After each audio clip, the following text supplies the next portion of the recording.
definitivamente debemos aprovechar que gracias a Dios Valentín se paró y para hablar un poco de economía. En sentido general, para cerrar el tema que hace un momento abordamos, definitivamente, al margen de que inclusive yo utilicé eso como herramienta de campaña, no estoy nada de acuerdo, Leila y Olga, puesto que considero que Amado Díaz y los legisladores que apoyan esta iniciativa, incluyendo el senador Héctor Acosta, que también lo sometió, están perdiendo su tiempo. Yo creo que debemos reenfocar esa lucha, optimizar el tiempo que ellos tienen para hacer y crear las herramientas suficientes y necesarias para que el sistema educativo funcione en República Dominicana. Entonces, entrando en materia, hoy es viernes de hito, en donde los Viernesito. combustibles mantuvieron su precio. El gobierno declaró que el mantener los precios de los combustibles nos va a costar 330 millones de pesos. No obstante, agregarle a eso que el precio promedio del barril del petróleo fue de $67 el barril del petróleo en promedio para la semana Yo calculada tengo en una esa fecha. pregunta cuando tú puedas. Ajá. Entonces, con estos 330 millones de pesos que asumió el gobierno a un promedio del TWI, del West Texas International, de $67, el gobierno evita que los combustibles aumenten desde 2 pesos con 27 centavos hasta 27 pesos, señores. Es una cosa, es una locura. Lo que no entiendo, vuelvo y repito, es que estuvimos pagando el precio del barril del petróleo a $73 el barril y, y no subió tanto. Entonces el dólar se ha mantenido estable, lo que definitivamente yo voy a traer el cálculo del precio de los combustibles para que ustedes vean todos los componentes, a ver si al final, con los mismos números que tiene el ministerio y con un ejemplo de algunos de los combustibles que en República Dominicana se maneja, nos da igual que al gobierno. Pregúntame, Olga. PBDESA, Ok. compras de las acciones que tenía precisamente Venezuela en el tema de la refinería. ¿En qué beneficia? ¿Cómo impacta? Yo entiendo que no tiene ningún impacto en el aumento o reducción de los Sí tiene. combustibles, pero quisiera escucharlo de la voz de un experto en cómo influye este movimiento del gobierno en el tema de los combustibles. Era un tema que iba necesariamente a abordar. Desde el punto de vista comercial, República Dominicana aprovechó una oportunidad comprando las acciones de PDVSA por debajo del valor inclusive que, que la vendió. Estamos hablando que en esa negociación República Dominicana tuvo un beneficio de alrededor de 40 millones de dólares en la compra de estas acciones. No obstante, que sería una cuestionante que yo haría, es si estos fondos estaban disponibles en las cuentas de la Refinería Dominicana de Petróleo y fue una compra de acciones por la misma institución, o el gobierno tuvo que erogar fondos para adquirir estas acciones al margen de que haya algún tipo de beneficio en la compra del mismo, porque entiendo yo que al margen de que hay un beneficio, o a menos que el negocio vaya a ser, que el gobierno vaya a hacer una nueva negociación en donde vaya a vender las acciones y vaya a generar un beneficio en el corto plazo, pues yo creo que esos fondos República Dominicana los necesitaba para cosas quizás un poco más prioritarias,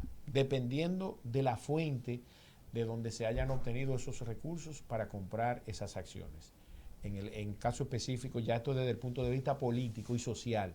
Desde el punto de vista económico, la transacción tiene sentido porque le genera un beneficio. Fue como lo mismo que pasó cuando se compró la deuda de Petrocaribe, que la compró el gobierno dominicano, en donde nos ahorramos alrededor de 1.000 millones de pesos en esa recompra también. Entonces, en ese orden la veo relativamente bien. Y por otro lado, el nosotros comprar la refinería dominicana de petróleo, ¿verdad? Puede dar al traste con que los márgenes de comercialización que tiene la refinería dominicana de petróleo, primero, sean revisados, porque necesitan ser revisados, y que esto dé al traste con una reducción en los mismos, que necesitamos que haya una reducción, Por otro lado, si República Dominicana se enfoca en la eficientización y en la producción de combustibles a partir del petróleo y que no compremos productos terminados, también eso puede agregarle valor a los precios de los combustibles desde el punto de vista de los ciudadanos, del consumidor, siempre y cuando esto sea tendente a la baja. La única variable que en sentido general, desde el punto de vista político y social, Olga, que yo cuestionaría es que el gobierno dispuso de alrededor de 80 millones de dólares para comprar acciones, para comprar papeles.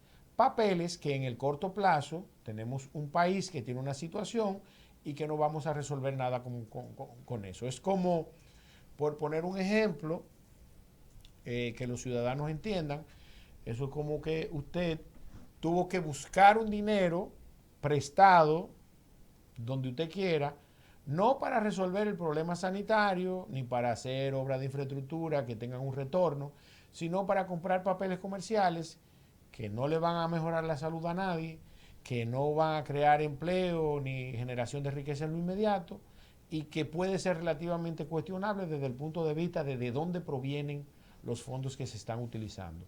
Te agradezco que me hayas preguntado, no obstante yo lo iba a explicar, pero definitivamente es la única variable que yo puedo cuestionar, siempre desde el punto de vista político y social. Desde el punto de vista económico y financiero, me parece una transacción sumamente interesante. Fue autorizada también por los organismos internacionales, específicamente Estados Unidos, sí, que es un intermediario a nivel financiero entre el mundo y República Dominicana.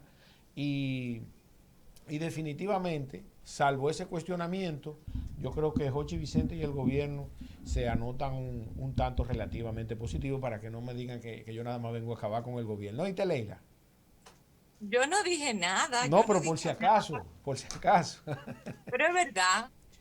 Entonces la transacción fue relativamente buena. La única variable que pudiera cuestionar son esas. Por otro lado, entonces, como ya el miércoles informé aquí mismo, ya tendremos reforma tributaria dentro de lo que supone ser un pacto fiscal. Ya vimos las declaraciones del mismo presidente de la República que en medio de la entrevista que tuvo con el grupo de medios Corripio, él mismo estableció que lamentablemente República Dominicana se va a ver abocada a una reforma tributaria tendente a la creación de algunos impuestos que suponen que van a gravar a los más ricos. Esto lamentablemente se ve relativamente cuestionado, Leila, Olga y Valentín, que gracias a Dios no está aquí. Sueña. Se ve relativamente cuestionado cuando vemos a don Miguel Seara Hatton hablar de que el ITEVIS va a ser en alguna medida revisado, tendente a la ampliación de la base.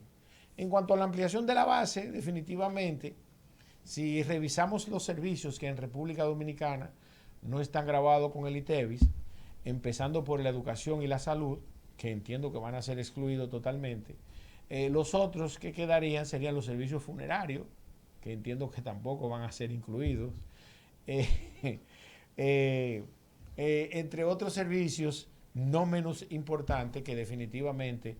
Aunque en los servicios funerarios son los servicios que tienen una demanda casi perfectamente inelástica por excelencia. Es inelástica. Miércoles, no va a poder uno ni morirse tranquilo aquí. No, porque la gente se va a seguir muriendo. O sea, entonces, yo me imagino que cuando hablan de ampliar la base, ¿verdad? Eso, por lo menos algunos de esos servicios abarcarán. De verdad, no me lo imagino. Por otro lado, entonces tenemos la posibilidad de la reducción del ITEVIS en función de que se va a aumentar la base. Ahora, cuando se habla del ITEVIS, del impuesto a la transferencia de bienes industrializados y servicios, definitivamente entramos en contradicción, por eso lo dije, entre lo que dice el presidente y lo que dice Miguel Seara Hatton. El ITEVIS es un impuesto indirecto que viene a gravar a la masa, a la inmensa mayoría de consumidores, que en República Dominicana está compuesta por un 5%, los más ricos, los que suponían que eran los que más van a pagar, un 70% promedio de la clase media, Leila, tú me corregirás, y tú, Olga, más o menos, un 70%, y el otro 20-25%, entonces sería la clase más baja de República Dominicana. Entonces esa masa, la clase media, que somos nosotros, seríamos los que más pagaríamos, y los pobres. Como siempre. Exactamente. Entonces aquí entra necesariamente en una contradicción el gobierno y el ministro de Economía, Planificación y Desarrollo. Por otro lado, entonces, en cuanto se refiere a algunos impuestos directos que se plantean, tenemos el aumento al patrimonio inmobiliario, en el caso de las personas físicas, y en el caso de las empresas o instituciones jurídicas, el impuesto sobre los activos. El impuesto a la propiedad inmobiliaria en la actualidad funciona de la manera siguiente. Te acumulan todos tus bienes inmuebles, se les resta una exención contributiva que es de alrededor de 7 millones, y a la parte restante entonces se le grava con un 1.5%. Eso es en el caso de las personas físicas. Lo que supone entonces, o que se va a reducir la exención contributiva para que más personas paguen de acuerdo a los activos que tengan, a los bienes inmuebles que tengan, y o en su defecto entonces aumentar el porcentaje del impuesto a la propiedad inmobiliaria, que en todo caso también afecta en un porcentaje relativamente importante a una franja de la clase media alta. ¿Me decías, Leila? Él dijo hola. Ah, ok. Hola. Ah, perdón, pensé que era conmigo. Entonces, por otro lado tenemos el impuesto sobre los activos, que es un impuesto directo también que se le cobra a las instituciones jurídicas por la cantidad de bienes muebles e inmuebles que poseen las instituciones, valga la redundancia. Entonces, en ese sentido, en la actualidad, según el artículo 314 del Código Tributario, las instituciones jurídicas pagan o el 1% sobre los activos o el impuesto sobre la renta, cual sea mayor. Esto significa o que van a aumentar el porcentaje para que se pague mínimo. Si actualmente pagamos un 1%, las empresas que no tienen beneficio van a pagar o un 1.5 o un 2, o mínimo el impuesto sobre la renta. Van a ampliar las empresas que no pagaban el impuesto a la el impuesto sobre los activos, para que más instituciones paguen, y además existe la posibilidad de que le aumenten el porcentaje. Eso en cuanto a los impuestos que gravan el patrimonio inmobiliario y el impuesto sobre los activos. En cuanto al impuesto... ¿Y eso es bueno? No, eso no es bueno. Definitivamente, además de que es inflacionario. Nosotros los ciudadanos, los consumidores finales, vamos a terminar pagando el costo de esos impuestos. Porque una empresa que pierda dinero, el año que viene... Lo transfiere. Claro, va a tratar de ver qué tiene que hacer para cargar esos costos. ¿Y qué podemos hacer?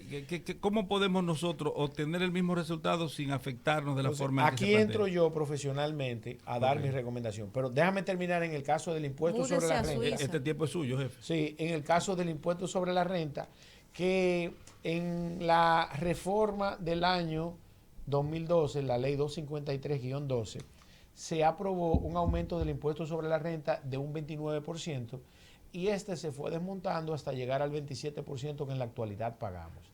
Existe la posibilidad de que se cree un modelo parecido. Lo que yo creo, aunque todavía no tenemos el anteproyecto, lo que tenemos son declaraciones informales del ministro de Economía, Planificación y Desarrollo, Miguel Seara Hatton, que va a ser elevado el impuesto sobre la renta hasta un 30%.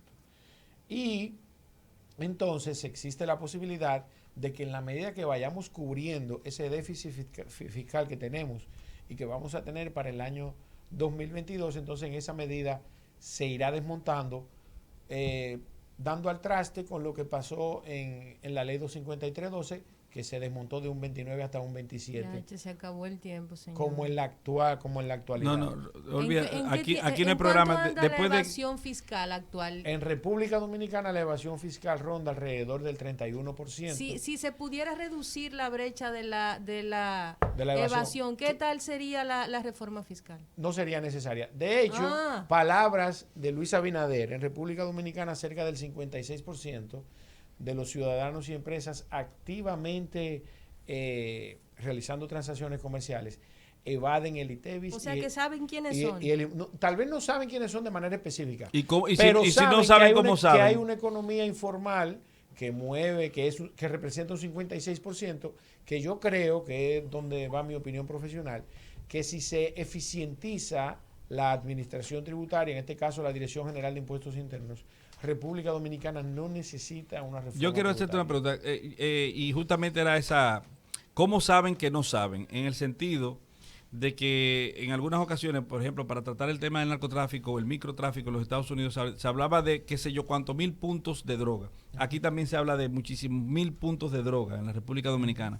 Entonces, ¿cómo se cuantifica lo que presuntamente no se sabe porque está al margen de los estudios que se hacen o de las entidades formalizadas que tienden a pagar los impuestos? ¿Cómo nosotros sabemos que hay una incapacidad en términos? Te lo voy a poner en un ejemplo en menos de un minuto. Sí. Tú tienes un colmado. No te preocupes, que después aquí no hay programa. Tú tienes un colmado. Hay que respetar el horario. O tú tienes un negocio, ¿verdad? Y tú, en tu negocio, tú declaras que vendiste 10,000 pesos. Pero lo que depositas en el banco son 15,000.